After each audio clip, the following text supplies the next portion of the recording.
জনাব মোহাম্মদ নাহিদ ইসলাম, আপনার সময় 25 মিনিট। ধন্যবাদ আপনাকে। মাননীয় স্পিকার, আপনাকে ধন্যবাদ।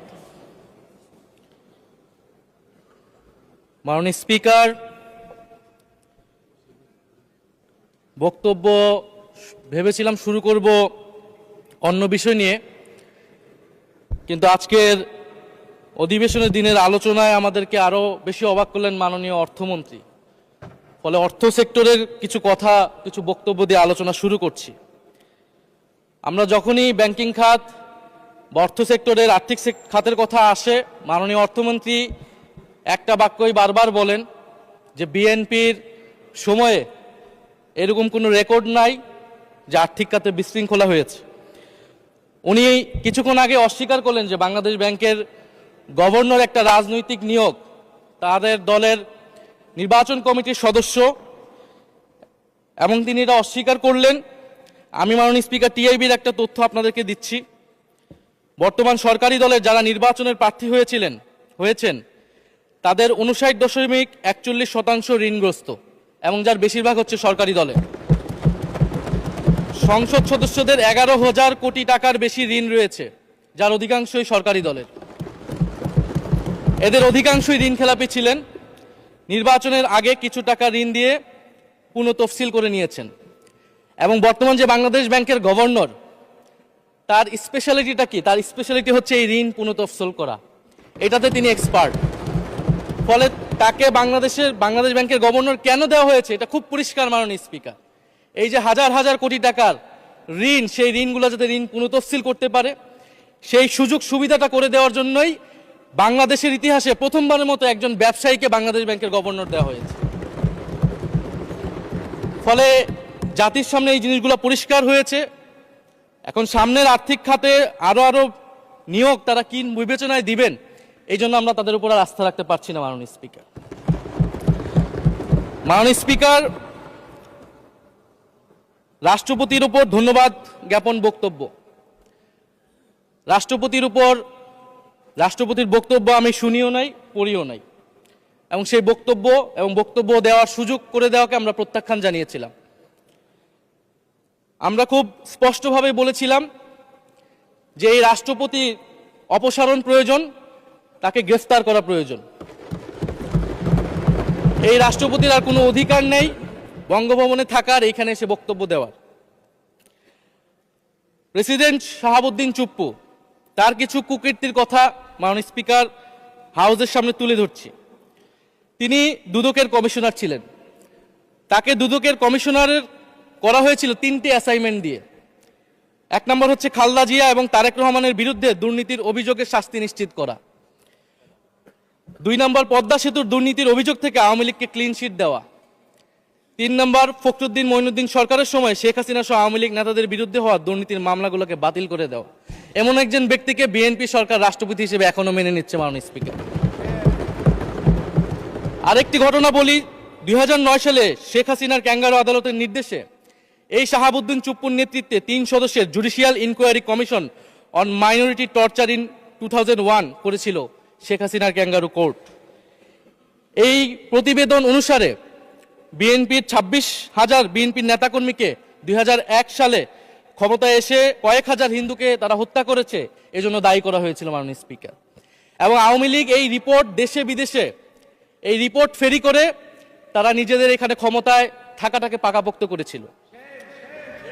মাননীয় স্পিকার, এই রাষ্ট্রপতি চুপ্পু এস আলমের হাতে ইসলামী ব্যাংকে তুলে দেওয়ার কারিগর, 2 কোটি আমানতকারীকে পথে বসিয়েছিল। এবং জুলাই গণহত্যার সময় তার ভূমিকা, ফ্যাসিবাদের সাথে তার সংশ্লিষ্টতা, সবকিছু আমরা জানি। আমাদের দুর্ভাগ্য, এই দুর্নীতিবাজ, অপদার্থ, মিথ্যুক, গণহত্যার দোষর এখনো বাংলাদেশের রাষ্ট্রপতি। একটা আলোচনা কয়েকবার এসেছে যে রাষ্ট্রপতির অধীনে কেন শপথ নিয়েছি আমরা বলতে এখানে ব্যক্তিগতভাবে আমার কথাই বলেছে, কারণ আমি এখানে শপথ নিয়েছিলাম। তো মাননীয় স্পিকার, সেই সময়ের প্রেক্ষাপট আর এখনকার প্রেক্ষাপট কি এক? জুলাই গণ অভ্যুত্থানের পরে, 5ই আগস্টের পরে আমাদের সামনে 2টা অপশন ছিল। আমরা বলেছিলাম জাতীয় সরকার করতে হবে, সেই জাতীয় সরকারের প্রস্তাব বিএনপি নাকচ করে দিয়েছে। আমাদের সামনে আরেকটা অপশন ছিল ক্ষমতা আর্মির হাতে তুলে দেওয়া। যদি আমরা সেই দিকে আগাতাম আজকে তারা এখানে বসতে পারতেন কিনা মাননীয় স্পিকার সেটা সন্দেহ আছে। দেশের স্বার্থে, দেশের স্থিতিশীলতার স্বার্থে আমরা সেই সময় সরকারে গিয়েছিলাম, আমরা শপথ নিয়েছিলাম, কিন্তু বৈষম্যবিরোধী ছাত্র আন্দোলন খুব স্পষ্টভাবে 2024 সালে কিন্তু এই রাষ্ট্রপতির অপসারণ চেয়েছিল। সেই সময় সাংবিধানিক ধারাবাহিকতার কথা বলে রাষ্ট্রপতির পক্ষে অবস্থান নিয়েছিল বিএনপির মহাসচিব মির্জা ফখরুল আলমগীর সাহেব, তিনি নিজেই কথা বলেছিলেন। ফলে এখন তো একটা নির্বাচিত সরকার মাননীয় স্পিকার, এখন তো চাইলেই বিএনপি রাষ্ট্রপতি পরিবর্তন করতে পারে সরকার, এবং আমরা বিশ্বাস করি বিএনপিতে সেই ধরনের যোগ্য আস্থাভাজন ব্যক্তি নিশ্চয়ই রয়েছেন।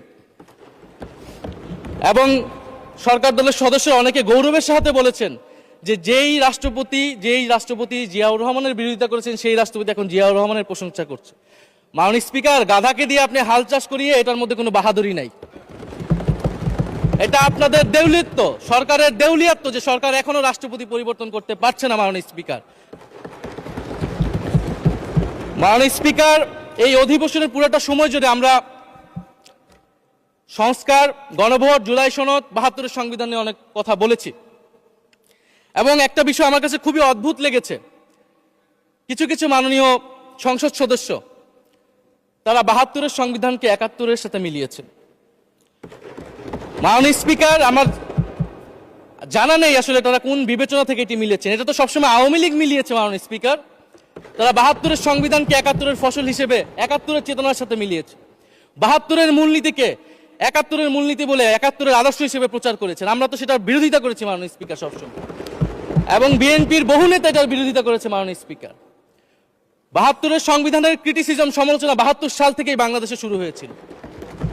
গত 16 বছর এই সমালোচনা তৈরি হয়েছিল। 72-এর সংবিধানের সমালোচনা মোটা দাগে 3টি। প্রথমত, এই সংবিধান স্বাধীন বাংলাদেশের নির্বাচিত প্রতিনিধিরা প্রণয়ন করে নাই। আমি সরকারি দলের মাননীয় সংসদ সদস্য ব্যারিস্টার নওশাদ জমির সাহেবের সাথে, ওনার সাথে আমি সহমত পোষণ করে বলতে চাই, একটা স্বাধীন দেশের শাসনতন্ত্র রচনা করার অধিকার, সুযোগ সেই দেশের নির্বাচিত প্রতিনিধিদের হওয়া উচিত। 72-এর সংবিধান রচনা করেছিল যারা 70-এর নির্বাচনে আইয়ুব খানের এলএফের অধীনে যারা নির্বাচিত হয়েছিল পাকিস্তানের শাসনতন্ত্র রচনা করার জন্য মাননীয় স্পিকার। দ্বিতীয়ত, এই 72-এর সংবিধান ইনহেরেন্টলি এটা একটা আনডেমোক্রেটিক কনস্টিটিউশন। একজন ব্যক্তির হাতে সকল ক্ষমতা অর্পণ করা হয়েছিল মাননীয় স্পিকার। সেই সময় শেখ মুজিবকে সামনে রেখে এই সংবিধান তৈরি করা হয়েছিল। একজন ব্যক্তির হাতে সংসদের ক্ষমতা, নির্বাহী বিভাগের ক্ষমতা, এমনকি বিচার বিভাগের ক্ষমতাও নানা কায়দা করে তার হাতে তুলে দেওয়া হয়েছিল মাননীয় স্পিকার। ফলে স্বৈরতন্ত্রের বীজ কিন্তু সেই 72-এর সংবিধান থেকে বাংলাদেশে শুরু হয়েছিল। এবং সবচেয়ে ইম্পর্টেন্ট, এই সংবিধান হচ্ছে মুজিববাদী আদর্শ দ্বারা রচিত হয়েছিল মাননীয় স্পিকার। 71-এর আদর্শ কিন্তু 4 নীতি ছিল না মাননীয় স্পিকার।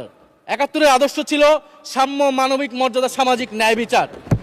72-এর সংবিধান এসে বলা হলো জাতীয়তাবাদ, বাঙালি জাতীয়তাবাদ, ধর্মনিরপেক্ষত্ব, গণতন্ত্র এবং সমাজতন্ত্র, এবং এটার বিরুদ্ধে বিদ্রোহ করেছিলেন মেজর জিয়াউর রহমান। মাননীয় স্পিকার, আজকে বিএনপি তার ফান্ডামেন্টাল জায়গা থেকে সরে যাচ্ছে মাননীয় স্পিকার। শুধু জামাত ইসলাম 72-এর বিরোধিতা করেছে বলে কি বিএনপি এখন আওয়ামী লীগের পজিশনে চলে গিয়েছে? আমাদের জানা নেই মাননীয় স্পিকার। 72-এর সংবিধানের বিরোধিতা করেছেন বদরুদ্দিন উমর, 72-এর সংবিধানের বিরোধিতা করেছেন মাওলানা ভাসানী, 72-এর সংবিধানের বিরোধিতা করেছেন কমরেড মুজাফফর আহমেদ, 72-এর সংবিধানের বিরোধিতা শত শত মুক্তিযোদ্ধারা করেছেন মাননীয় স্পিকার। ফলে এই 72-এর সংবিধানকে বাতিল করার একটা সুযোগ আমাদের এসেছিল 1975 সালের সিপাহী জনতার বিপ্লবের মধ্য দিয়ে। জিয়াউর রহমানের এটা একটা ঐতিহাসিক ভুল বলবো মাননীয় স্পিকার, তার প্রতি সম্মান রেখে, যে আমরা সেই সময় সেই অপরচুনিটি মিস করেছি। আমরা একটা গণপরিষদ দিয়ে নতুন সংবিধান করতে পারি না, এবং এই অপরচুনিটি আমরা এই 24-ও মিস করেছি এবং এখনো করতে যাচ্ছি মাননীয় স্পিকার। মাননীয় স্পিকার, 5ই আগস্টের পরে যখন সংস্কারের আলোচনা আসলো, বৈষম্যবিরোধী ছাত্র আন্দোলন তাদের পক্ষ থেকে আমরা বলেছিলাম আমরা নতুন সংবিধান চাই বা সংবিধান পুনর্লিখন চাই। বিএনপি বলেছিল তারা নির্বাচনের মাধ্যমে ক্ষমতায় যেতে চায়। ফলে 5ই আগস্টের পর থেকে রাস্তা দুটি আলাদা হয়ে গেছিল মাননীয় স্পিকার। তখন আমরা একটা মধ্যপন্থায় আসলাম যে আমরা সংস্কারে আসি। সেই জায়গা থেকে সংস্কার কমিশন ঐক্যমত, সেখানে আলোচনা হলো। এখন সাংবিধানিক সংস্কার পরিষদ করার কথা গণভোটে বলা হলো, এখন বিএনপি সেই জায়গা থেকে সরে গিয়েছে। এখন বিএনপি যদি সেই জায়গা থেকে সরে যায়, আমাদেরকে পূর্বের জায়গায় ফেরত যেতে হবে। মাননীয় স্পিকার, সংবিধান পুনর্লেখনের দাবি আমাদেরকেও জানাতে হবে। তারা যদি ৭২-এর পক্ষে এরকম অটল অবস্থানে থাকে। জুলাই সনদ নিয়ে অনেক কথা হয়েছে মাননীয় স্পিকার। জুলাই সনদ, জাতীয় জুলাই সনদ, আমরা যেদিন স্বাক্ষর হয়েছিল, আমরা জাতীয় নাগরিক পার্টি সেদিন স্বাক্ষর অনুষ্ঠানে যাইনি মাননীয় স্পিকার, এবং পরবর্তীতে আমরা স্বাক্ষর করেছি বলা যায় না, আমরা সেখানে আমাদের কমেন্টটা দিয়ে এসেছিলাম মাননীয় স্পিকার। জুলাই জাতীয় সনদ, জুলাই গণ অভ্যুত্থানের পরবর্তীতে এত কষ্টের যে ফসলটাকে, সেইটাকে মাননীয় স্পিকার নোট অফ ডিসেন্ট দিয়ে সেটাকে কলুষিত করে ফেলা হয়েছে। যেদিন জুলাই জাতীয় সনদ স্বাক্ষর হয়, সেদিন জুলাই জাতীয় সনদের মেজর সংস্কারগুলোতেই পাশে একটা নোট লেখা হয়েছে যে কোনো রাজনৈতিক দল বা জোট তাদের নির্বাচনী ইস্তিহারে উল্লেখপূর্বক যদি জনগণের ম্যান্ডেট লাভ করে, তাহলে তারা সেই মতো ব্যবস্থা গ্রহণ করতে পারবে।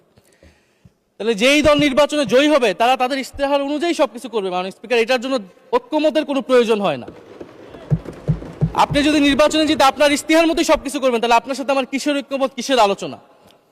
এবং সেই নোটগুলো কিভাবে লেখানো হয়েছে, কিভাবে বল প্রয়োগ করে, শক্তি প্রয়োগ করে ঐক্যমত কমিশনকে চাপ দিয়ে লেখানো হয়েছে মাননীয় স্পিকার, এটা ঐক্যমত কমিশনের আমি মনে করি এখন বলার সুযোগ হয়ে এসেছে, সময় এসেছে। ফলে জুলাই জাতীয় সনদ কে আমরা একসেপ্ট সেই সময় করতে পারি নাই, এবং মাননীয় স্বরাষ্ট্রমন্ত্রীর ভাষাকে ধার করে আমি বলতে চাই যে জুলাই জাতীয় সনদ এক অন্তহীন প্রতারণার দলিলে পরিণত করেছে মাননীয় স্পিকার বিএনপি এটাকে। এবং ৭২-এর সংবিধানকে আওয়ামী লীগ দলীয় ইস্তেহারে পরিণত করেছিল, কলুষিত করেছিল, এবং জুলাই জাতীয় সনদকে বিএনপি কলুষিত করেছে, দলীয় ইস্তেহারে পরিণত করেছে মাননীয় স্পিকার। আপনি বলছেন জুলাই জাতীয় সনদ, তারপরে আপনি দেখাচ্ছেন হচ্ছে আমার দলীয় ইস্তিহার, তাহলে এখানে তো কোনো ঐক্যমতের সুযোগ নাই। এরপরে আসলো গণভোট। গণভোটের আদেশ নিয়ে সমালোচনা আছে, এবং এই সমালোচনা আমরাও করেছি যে রাষ্ট্রপতি এই ধরনের অর্ডার দিতে পারে কিনা। কিন্তু গণভোটটাকে সবাই মেনে একটা কনসেনসাসের ভিত্তিতেই তো আমরা এই গণভোটে সবাই মিলে অংশগ্রহণ করলাম মাননীয় স্পিকার। বিএনপি এবং তৎকালীন বিএনপির বর্তমান মাননীয় প্রধানমন্ত্রী এবং চেয়ারপারসন, তিনি নিজেও সংস্কারের পক্ষে, হ্যাঁ পক্ষে ভোটে প্রচারণা করেছেন। ফলে আপনাদের ইলেকশনের আগে এটা পরিষ্কার করা প্রয়োজন ছিল যে এই গণভোট আপনারা মানেন না, এই গণভোটে হ্যাঁ বা না জিতুক এটার সাথে আপনাদের কোনো সম্পর্ক নাই। ওনারা কিন্তু মাননীয় স্পিকার সেটা করেননি। ফলে জুলাই গণভোট এটা রাজনৈতিক সিদ্ধান্ত এবং গণরায়। মাননীয় স্বরাষ্ট্রমন্ত্রী তিনি নিজেই সেই সময় বলেছেন যে গণরায় হচ্ছে সার্বভৌম ক্ষমতা, জনগণের রায় আসলে সেটা সকলেই মেনে নিতে বাধ্য হবে, এমনকি যদি সেটার বিরুদ্ধেও কেউ বিজয়ী হয় তারাও সেটা মেনে নিতে বাধ্য হবে।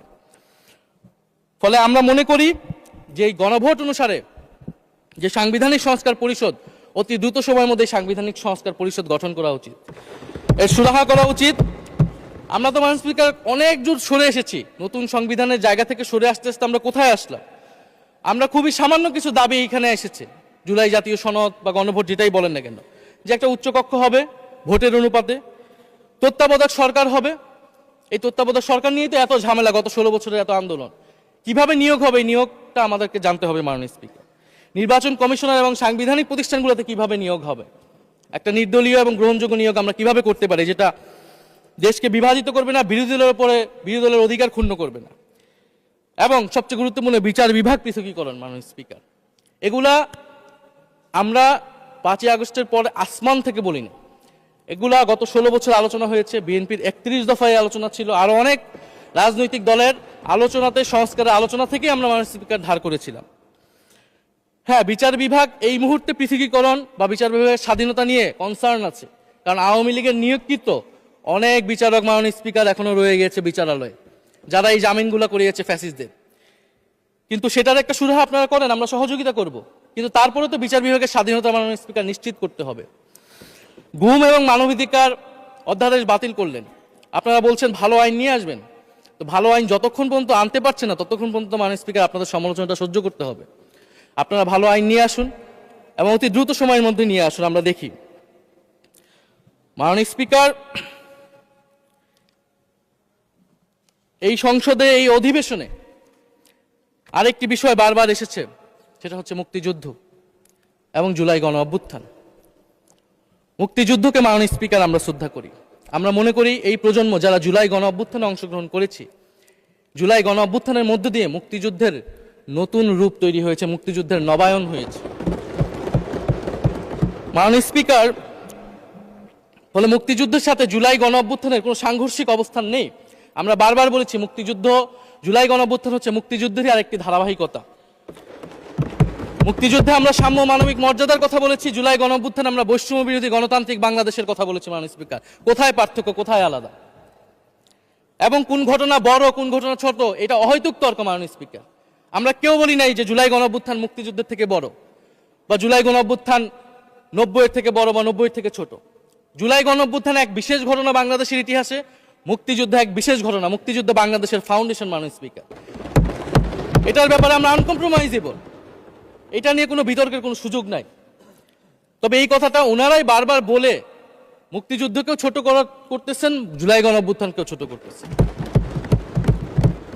আরেকটি বিষয় মাননীয় স্পিকার, মুক্তিযুদ্ধর কথা যখন এসেছে, আমরা যে সাম্প্রতিক সময়ে জাতীয় মুক্তিযোদ্ধা কাউন্সিল জামুক আইন সংশোধন করা হলো, অধ্যাদেশ পাশ করা হলো, সেখানে কিন্তু একটা গুরুত্বপূর্ণ সংশোধনী এসেছে। মুক্তিযোদ্ধাদের সংজ্ঞা থেকে মুজিব বাহিনীকে বাদ দেওয়া হয়েছে মাননীয় স্পিকার। এবং আপনারা জানেন যে এই মুজিব বাহিনী, সেটাকে সংযুক্তির মাধ্যমে হাজার হাজার ছাত্রলীগের নেতাকর্মীকে মুক্তিযোদ্ধা সার্টিফিকেট দেওয়া হয়েছিল। মাননীয় স্পিকার, মুজিব বাহিনীর রোল কি ছিল, এটা আপনারা এখানে যারা অভিজ্ঞ মাননীয় স্পিকার অনেক মুক্তিযোদ্ধা আছেন তারা ভালো করেই জানেন। মুজিব বাহিনী তৈরি হয়েছিল অন্তর্ঘাত তৈরি করার জন্য। তারা অস্ত্র হাতে দেশে পাকিস্তান বাহিনীর বিরুদ্ধে যুদ্ধ করে নাই। তারা দেশে ঢুকে মুক্তিযুদ্ধের আওয়ামী লীগ বাদে অন্য যেই পক্ষগুলো রয়েছে তাদেরকে হত্যা করেছিল। মাননীয় স্পিকার, ফলে মুজিব বাহিনী কিন্তু কোনো মুক্তিযোদ্ধা না বর্তমান আইন অনুসারে। কিন্তু এখানে অনেক মুজিব বাহিনীর কিছু লোক আছেন, তারা নিজেদেরকে মুক্তিযোদ্ধা হিসেবে বারবার জাহির করছে। ফলে আমাদেরকে এই ফারাকটাও করতে হবে মাননীয় স্পিকার। এবং মুক্তিযুদ্ধের পক্ষ বিপক্ষের রাজনীতি গত 50 বছর ধরে হয়েছে। আমরা এই সমাধান এখনো কেন করতে পারিনি মাননীয় স্পিকার? এর দায়ভার কে নেবে? বিএনপি কি নেবে না, যারা 29 বছর জামাতের সাথে রাজনীতি করেছে? একটা কথা তো এখন সবাই বলে, সাথে থাকলে সঙ্গী, না থাকলে জঙ্গি। ফলে এটার দায়িত্ব ছিল তো উনাদের, এই রিকনসিলিয়েশন তৈরি করা, এই প্রশ্নের সুরাহা করা। জুলাই গণ অভ্যুত্থানের পরে, স্বাধীনতার 54-55 বছর পরে জাতীয় সংসদে মুক্তিযুদ্ধের পক্ষ আর বিপক্ষ বলে ভাগ থাকবে, এটা তো মাননীয় স্পিকার আমরা প্রত্যাশা করি না, এটা এই প্রজন্ম প্রত্যাশা করে না। আমি মাননীয় স্বরাষ্ট্রমন্ত্রীর সাথে একমত পোষণ করি যে ইতিহাসের এই বিতর্ক আমাদেরকে সমাধান করতে হবে, একপাশে রেখে সামনের দিকে এগিয়ে যেতে হবে, এবং এটা সব পক্ষকে এটার জন্য দায়িত্বশীল ভূমিকা পালন করতে হবে। মুক্তিযুদ্ধ যেমন কোনো দেশের ষড়যন্ত্র না, আবার মুক্তিযুদ্ধের নাম করে এদেশে যে লুটপাট ফ্যাসিবাদ কায়েম হয়েছে সেটাও আমাদের ভুলা যাবে না। মাননীয় স্পিকার, মাননীয় স্পিকার, জুলাই গণ অভ্যুত্থান সকলের অংশগ্রহণে হয়েছিল, এটা আমরা বারবার বলেছি। তবে বিএনপির বিভিন্ন সদস্য তারা তাদের আলোচনায় বারবার বলার চেষ্টা করে যে আমরা ছিলাম না, আমরা তো এভাবে ছিলাম, এভাবে ছিলাম। এটা তো প্রমাণ করার প্রয়োজন নাই মাননীয় স্পিকার। এটা কেন এত হীনমন্যতা আমাদের এটা বুঝে আসে না। বিএনপি তো অবশ্যই জুলাই গণ অভ্যুত্থানে ছিল, আমাদের সাথেই ছিল। এবং সেই সময়ের একটা উক্তি বিএনপির মহাসচিব মির্জা ফখরুল ইসলাম আলমগীর, উনি বলেছিলেন যে এই আন্দোলনের সাথে আমাদের সম্পর্ক নাই, এটা ছাত্রদের আন্দোলন। তার ওই বক্তব্য সঠিক ছিল মাননীয় স্পিকার। তার ওই সময়ে কৌশলগত অবস্থান এটাই সঠিক ছিল, উনি ওই সময় এই বক্তব্যই প্রয়োজন ছিল, এটা তো আমাদের কোনো দ্বিমত নাই। মাননীয় স্পিকার, আমাকে ডিজিএফআই, ডিবি, এসবি, বাংলাদেশের হেন কোনো গোয়েন্দা সংস্থা নাই যারা আমাকে ইন্টারোগেশন করেছে, টর্চার করেছে এবং একটা কথা বারবার বলানোর চেষ্টা করেছিল যে এই আন্দোলন বিএনপি জামাতের আন্দোলন, যারা আগুন লাগিয়েছে তারা বিএনপি জামাতের সন্ত্রাসী। এটা একবার তোমরা শুধু বলো। ডিবি অফিসের শেষ পর্যন্ত আমরা বাধ্য হয়েছি আন্দোলন স্থগিতের ঘোষণা দিতে, কিন্তু কখনো এই কথাটা মাননীয় স্পিকার আমরা বলিনি। ফ্যাসিবাদ বিরোধী রাজনৈতিক দলের নেতাকর্মীকে আমরা আন্দোলনের সময় থেকে এখন পর্যন্ত কখনো আমরা অস্বীকার করিনি। কিন্তু একটা জায়গা আমরা ফারাক করতে চাই, যে এই গণ অভ্যুত্থান কোনো দলীয় আন্দোলন নয়। 90-এর গণ অভ্যুত্থান, 69-এর গণ অভ্যুত্থান থেকে এই গণ অভ্যুত্থানের পার্থক্য রয়েছে মাননীয় স্পিকার। এই গণ অভ্যুত্থানে ফ্যাসিবাদ বিরোধী রাজনৈতিক দলের নেতাকর্মীরা নেতৃত্বে নয়, সামনে পিছনে ছিল মাননীয় স্পিকার, সামনে সাধারণ জনগণ ছিল, ছাত্ররা ছিল। ফলে সেই হিসেবেই এই গণ অভ্যুত্থানকে স্বীকৃতি দেওয়া উচিত। এখন যদি বলা হয় যে অমুকের নেতৃত্বে এই গণ অভ্যুত্থান হয়েছে, আমাদের লোকেরা এই গণ অভ্যুত্থান করেছে, এটা মাননীয় স্পিকার এই গণ অভ্যুত্থানের সাথে যারা সাধারণ মানুষ নেমেছিল, যারা শহীদ হয়েছে, তাদের সাথে মাননীয় স্পিকার বিশ্বাসঘাতকতা করা হবে। ফলে জুলাই গণ অভ্যুত্থানের সকলের অংশগ্রহণ ছিল। হ্যাঁ, আমাদের অনেক মত পার্থক্য, জুলাই গণ অভ্যুত্থানের পরে আমাদের রাস্তা আলাদা হয়ে গেছে আমরা মনে করি রাজনৈতিকভাবে, কিন্তু গণ অভ্যুত্থান আমরা একসাথেই করেছিলাম মাননীয় স্পিকার। এবং আমি দুইটা কোটেশন বলতে চাই মাননীয় স্পিকার। 7ই আগস্টে নয়াপল্টনের সমাবেশে জনাব তারেক রহমান ভার্চুয়ালি যুক্ত হয়ে বলেন, 1971 ছিল স্বাধীনতা অর্জনের আন্দোলন, আর 2024-এর আন্দোলন হলো সেই স্বাধীনতা ও সার্বভৌমত্ব রক্ষার আন্দোলন। এই আন্দোলনে অংশ নেওয়া প্রতিটি ছাত্র জনতা আজ থেকে নতুন দিনের মুক্তিযোদ্ধা। মাননীয় স্পিকার, মুক্তিযুদ্ধের সাথে আমরা তুলনা করছি এই জায়গা থেকে, কারণ আমাদের কাছে এটা প্রায় যুদ্ধ সময় একটা পরিস্থিতি ছিল। 6 আগস্ট বঙ্গভবনে আলোচনা শেষে ব্রিফিংয়ে মির্জা ফখরুল ইসলাম আলমগীর বলেন, ছাত্র জনতা বুকের রক্ত দিয়ে আমাদের নতুন এক সকাল উপহার দিয়েছে, বাংলাদেশ আজ দ্বিতীয়বার স্বাধীন হলো। এই স্বাধীনতা আমাদের রক্ত দিয়ে রক্ষা করতে হবে মাননীয় স্পিকার। আমরাও বলি রক্ত দিয়ে রক্ষা করতে হবে। মাননীয় স্পিকার, আমাকে একটু সময় বাড়িয়ে দিবেন। আমি যে সময়টা পেয়েছি এটা বিরোধী দলের কোটা থেকে, আমি আশা করব সরকারি দলের কোটা থেকে আমি আরো 10 মিনিট পাবো মাননীয় স্পিকার। মাননীয় চিফ হুইপ এবং সংসদ নেতা নিশ্চয়ই এটাতে সম্মতি দিবেন। মাননীয় স্পিকার, আমরা ভারত এবং পররাষ্ট্রনীতি নিয়ে কিছু কথা বলতে চাই। এই সরকার আসার পর একটা জিনিস বারবার আছে যে ভারতের সাথে সম্পর্ক উন্নয়ন, এবং মাননীয় পররাষ্ট্র মন্ত্রী যিনি আগের সরকারের নিরাপত্তা উপদেষ্টা, যার পদত্যাগ তৎকালীন বিএনপি চেয়েছিলেন, সেই পররাষ্ট্রমন্ত্রী ভারতে সফর করেছেন প্রথম, এবং তিনি যে বিবৃতি দিয়েছেন সেই বিবৃতিটা আমাদের কাছে স্পষ্ট না। আমরা কোন ভিত্তিতে ভারতের সাথে সম্পর্ক উন্নয়নের কথা বলছি? যেই ভিত্তিতে আওয়ামী লীগ উন্নয়নের কথা বলেছিল সেই ভিত্তিতে? ভারত বাংলাদেশকে 1971 সালের পর থেকে করদ রাজ্য পরিণত করার জন্য হেন চেষ্টা নেই যে করে নাই মাননীয় স্পিকার।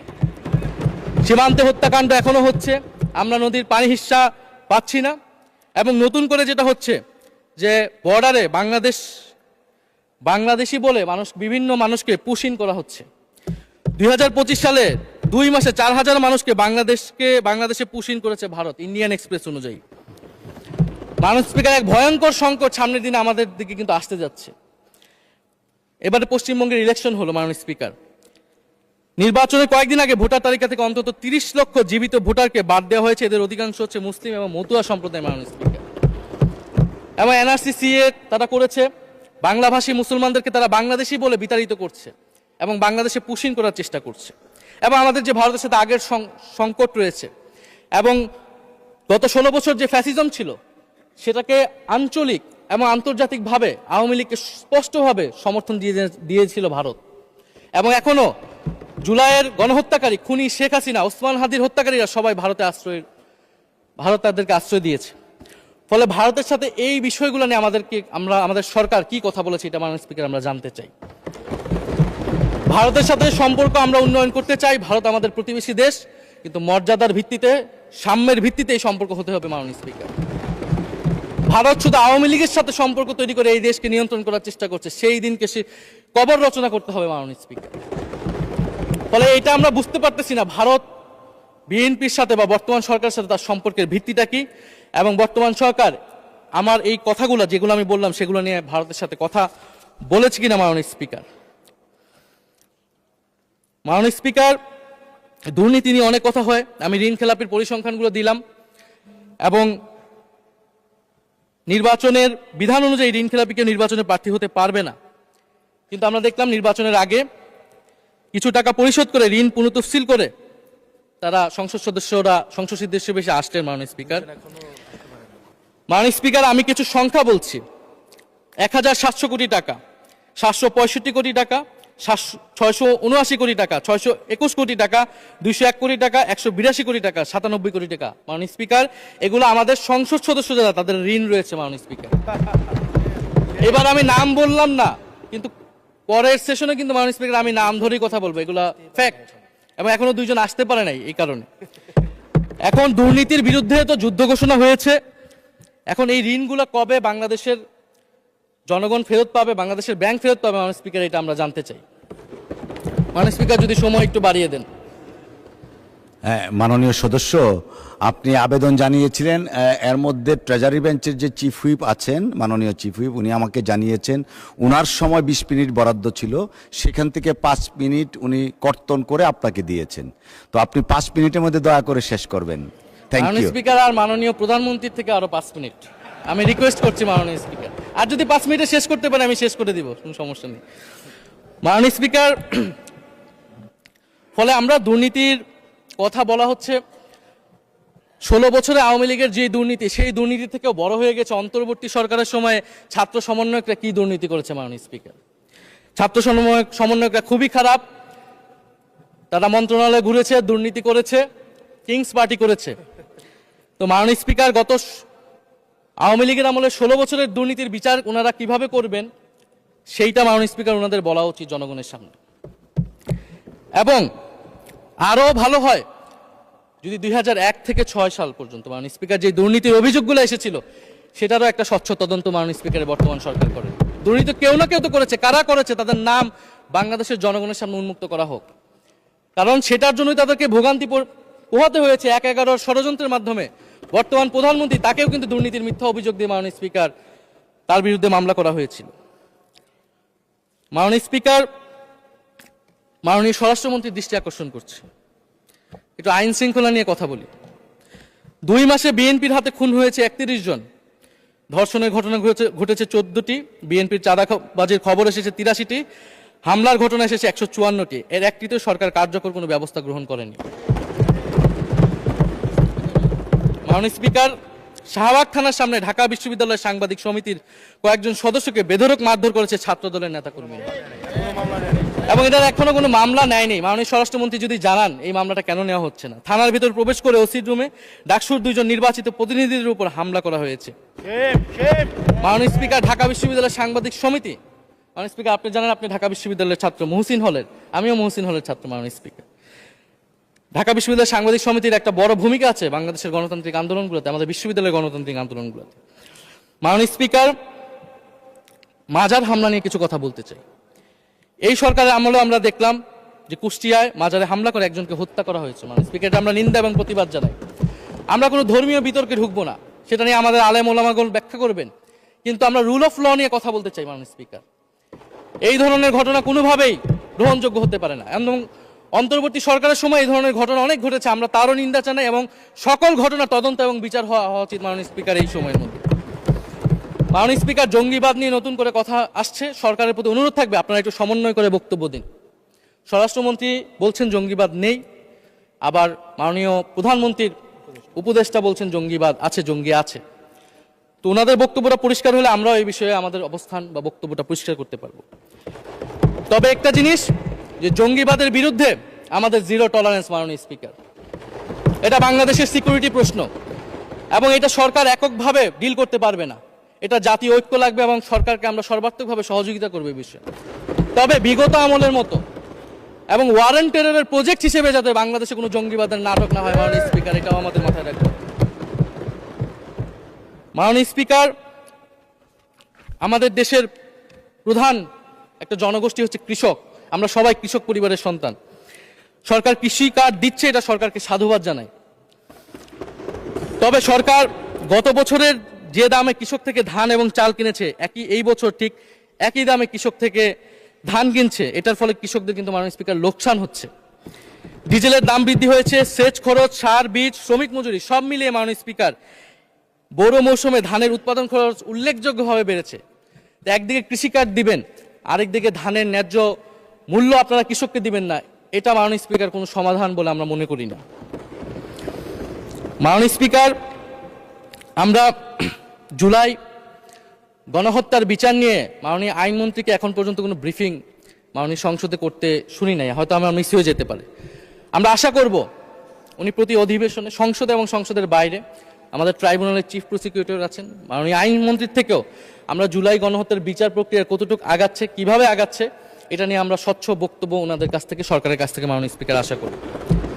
আমরা আশা করি মাননীয় স্পিকার যে জুলাই যারা শহীদ হয়েছিলেন, শহীদ পরিবারদের যে সকল সুযোগ সুবিধা দেওয়া হয়েছিল অন্তর্বর্তী সরকার থেকে, সেই সব কিছু অব্যাহত থাকবে এবং বর্তমান সরকার সেটা আরো বৃদ্ধি করবে মাননীয় স্পিকার, শহীদ পরিবার এবং আহত যোদ্ধাদের জন্য। মাননীয় স্পিকার, আর 2 মিনিট যদি বৃদ্ধি করতেন আমি শেষ করে দিব। 2 মিনিট। জি, 2 মিনিট বৃদ্ধি করা হলো। মাননীয় স্পিকার, আমরা এই জুলাই গণ অভ্যুত্থানে এই প্রজন্ম কর্মসংস্থানের বড় একটা দাবি নিয়ে কিন্তু মাননীয় স্পিকার চাকরির আন্দোলন থেকে আন্দোলনটা শুরু হয়েছিল। ফলে আমরা আশা করব এই সরকারের সময় কর্মসংস্থানের সুরাহা হবে এবং সেটার জন্য আর্থিক খাতে দুর্নীতি বন্ধ করতে হবে, বিনিয়োগ আনতে হবে এবং চাকরিতে স্বজনপ্রীতি, দুর্নীতি এগুলো একদম বন্ধ করতে হবে মাননীয় স্পিকার, সরকারি চাকরিতে বিশেষত। মাননীয় স্পিকার, একটা বিষয় যে সরকার এখন বলে দিচ্ছে যে বিরোধী দল কিভাবে কথা বলবে, কিভাবে বিরোধিতা করবে এবং বিরোধী দলের পতনও হয়ে যাবে, এরকম কথা মাননীয় স্পিকার সংসদে আমাদের শুনতে হচ্ছে। তো বিরোধী দল তো মাননীয় স্পিকার সরকারের প্রেসক্রিপশন অনুযায়ী বিরোধিতা করবে না, সরকারের শিখিয়ে দেওয়ার প্রয়োজন নাই কিভাবে কথা বলবে, কিভাবে বিরোধিতা করবে। বিরোধী দল বিরোধিতা করবে, সমালোচনা করবে, জনগণ এটা ঠিক করবে বিরোধী দলকে কতটুকু সমর্থন দিবে কি দিবে না। এবং বিরোধী দলের রাজনীতি মাননীয় স্পিকার বিএনপি করেছে, আমরা দেখেছি, তখন ছোট ছিলাম। মাননীয় স্পিকার, আমি যখন ইন্টারমিডিয়েটে পড়ি, খালেদা জিয়া তখন গ্রেফতার হন এবং তার পরের দিন আমার বাবা রাজনৈতিক মামলায় গ্রেফতার হন। আমার মা আমাকে নিয়ে থানায়, কোর্টে এবং কারাগারে আমি আমার মায়ের সাথে ঘুরেছি মাননীয় স্পিকার। আমি জানি আমার এই অভিজ্ঞতা বাংলাদেশের লাখ লাখ মানুষের, ফ্যাসিবাদ বিরোধী আন্দোলন, রাজনৈতিক কর্মী যারা রয়েছে তাদের সকলের একই অভিজ্ঞতা মাননীয় স্পিকার।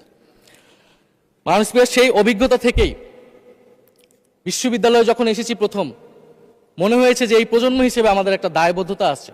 আমার সামনে একজন স্বৈরাচার, একজন স্বৈর শাসক থাকবে, বাংলাদেশের একজন ছাত্র হিসেবে আমি এটা মেনে নিতে পারিনি মাননীয় স্পিকার প্রথম বর্ষ থেকে।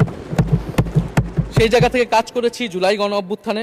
মাননীয় স্পিকার, আমি আমার এলাকা নিয়ে শুধু শেষ করব, সবাই যেহেতু এলাকা নিয়ে কথা বলে প্রথম আসলে, আমি মাননীয় প্রধানমন্ত্রীর প্রতিবেশী, ঢাকা 17-এর প্রতিবেশী হচ্ছে ঢাকা 11 মাননীয় স্পিকার। সংসদে সরকার দল এবং বিরোধী দলের যেই পরিমাণ বৈষম্য, ঢাকা 17 এবং ঢাকা 11-এর একই পরিমাণ মাননীয় স্পিকারের বৈষম্য। ফলে উনি যাতে এই বৈষম্য দূর করেন এবং ঢাকা 11-এর জন্য যদি মাননীয় সদস্য 2 মিনিট চেয়েছিলেন, শেষ হয়ে গেছে। আর 2 মিনিট দেওয়া হলো, 2 মিনিটের মধ্যে শেষ করে ফেলেন প্লিজ। স্পিকার, ধন্যবাদ আপনাকে। ফলে এই বৈষম্য উনি সংসদেও দূর করবেন, সংসদেও দূর হবে এবং আমার এলাকাও সেই উন্নয়ন কার্যক্রম হবে। ঢাকা 11 এই গণ অভ্যুত্থানের অন্যতম হট স্পট ছিল রামপুরা, বাড্ডা, ভাটারা এলাকা মাননীয় স্পিকার, যেখানে অনেক প্রাইভেট বিশ্ববিদ্যালয়, মাদ্রাসা, তারা সকলে এসে কিন্তু ফ্যাসিস্টদেরকে প্রতিহত করেছিল এবং এই অত্র এলাকার নানান সমস্যা। তো সরকারের জায়গা থেকে আমি আশা করব, আমি হয়তো অনেক সমালোচনা করতে পারি, অনেক ভুল ত্রুটি থাকতে পারে, যেহেতু নতুন এসেছি, কথা বলছি। তো সেই জায়গা থেকে যাতে আমার এলাকার প্রতি কোনো বিরূপ মনোভাব না থাকে, কোনো বৈষম্য যাতে না হয় মাননীয় স্পিকার। আপাতত ওনারা ওইখানকার যিনি পরাজিত প্রার্থী, তাদেরকে দিয়ে বিভিন্ন উন্নয়ন কার্যক্রম করছে প্রশাসক, এই সিটি কর্পোরেশনের প্রশাসক। তা আমার ক্রেডিটের দরকার নাই, কিন্তু উন্নয়ন হলেই মাননীয় স্পিকার চলবে। মাননীয় স্পিকার, আমি সর্বশেষ বলতে চাই, এই প্রথম অধিবেশনে বিশ্ববিদ্যালয়ের জীবনে ঢাকা বিশ্ববিদ্যালয়ের অনেক স্বপ্ন নিয়ে গিয়েছিলাম। প্রথম মাসে মাননীয় স্পিকার হতাশ হয়েছিলাম, যখন দেখেছি হলের সিস্টেম, যখন দেখেছি বিশ্ববিদ্যালয়ের সিস্টেম এবং এই সংসদে মাননীয় স্পিকার প্রথম অধিবেশনে আমি অনেক হতাশ হয়েছি। সরকারি দলের সদস্যরা যেভাবে স্তুতি করেছে, যেভাবে সংবিধান সংস্কার পরিষদকে বাতিল করে দেওয়া হয়েছে, যেভাবে গণভোটকে অস্বীকার করেছে, মাননীয় স্পিকার, আমি আশা করব আমাদের এই হতাশা অতি দ্রুতই শেষ হবে এবং আমরা যেই কমিটমেন্ট জনগণের কাছে করেছি সেই সকল প্রতিশ্রুতি আমরা রক্ষা করে সামনের দিকে এগিয়ে যেতে পারবো। মাননীয় স্পিকার, আপনাকে ধন্যবাদ, এই হাউসের সকলকে ধন্যবাদ মাননীয় স্পিকার।